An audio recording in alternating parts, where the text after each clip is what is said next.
Hello everyone, I'm Dr. Mohol Banker from Bankers Vascular Hospital. I'm intervention radiologist અને આજની આપણે case ડિસ્કશનમાં આપણે જોઈ રહ્યા છે કે વેરિકોઝ વેન્સને જો તમે ઇગ્નોર કરો તો કયા લેવલ સુધી પહોંચે છે.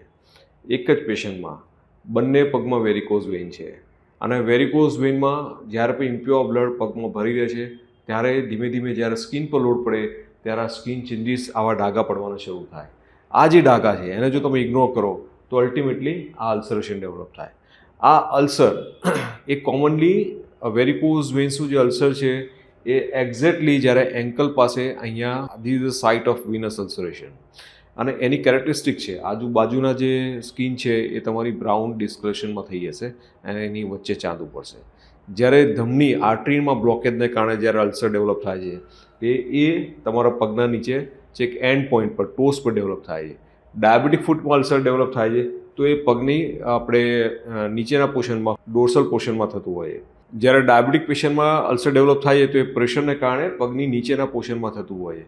પણ વેરિકોઝ વેન્સના અલ્સર ક્લાસિકલી એ ઊભા રહો ત્યારે મેક્સિમમ પ્રેશર જે કોલમ ડેવલપ થાય છે એ એન્કલ પાસે, એટલે એ પગની અંદરની બાજુ અથવા બહારની બાજુ પણ એન્કલના એરિયામાં આ ડેવલપ થતું હોય છે અને આ અલ્સરની સરાઉન્ડિંગનો જે સ્કિન છે એ બ્રાઉનિશ ડિસ્કલરેશનમાં આપણે જોવા મળતી હોય છે.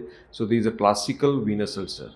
જ્યારે પણ આઈ વુડ કન્સિડર કે જ્યારે પણ તમને વેરિકોઝ વેન ઘણા વખતથી છે પણ once you enter into such kind of phase કે જેમાં તમારા સ્કિન ચેન્જીસ ડેવલપ થવાના શરૂ થઈ ગયા, then don't ignore it. Ultimately after few time you will end up with such kind of ulceration. એકવાર અલ્સર ડેવલપ થાય, આ જે સ્કિન ચેન્જીસ આટલી બધી જે બ્રાઉનિશ થઈ ગઈ છે એ ઘણા બધા ચેન્જીસ એટલા બધા રિવર્સ નથી કરી શકતા. અલ્સર મટી જાય છે પણ સ્કિનની ક્વોલિટી પહેલાં જેવી નથી આવતી, પહેલાં જેવી સ્કિન નથી. બ્રાઉનિશ જે પિગમેન્ટેશન જે અમુક સ્કિનમાં ડેવલપ થઈ ગયા હોય એને ટોટલી રિવર્સ નથી થતા. અને આ જ પેશન્ટની આઈડિયલ ટ્રીટમેન્ટ છે વેરિકોઝ વેન્સમાં જે વાલ્વમાં લીકેજ છે એ લીકેજ આઈડેન્ટિફાઈ કરી અને બેન્કર્સ વાસ્ક્યુલર સેન્ટરમાં અમે નોન સર્જિકલ ટ્રીટમેન્ટ એક વિનાસિલ ગ્લુ ટેકનિકથી અમે એની સારવાર કરીએ છીએ.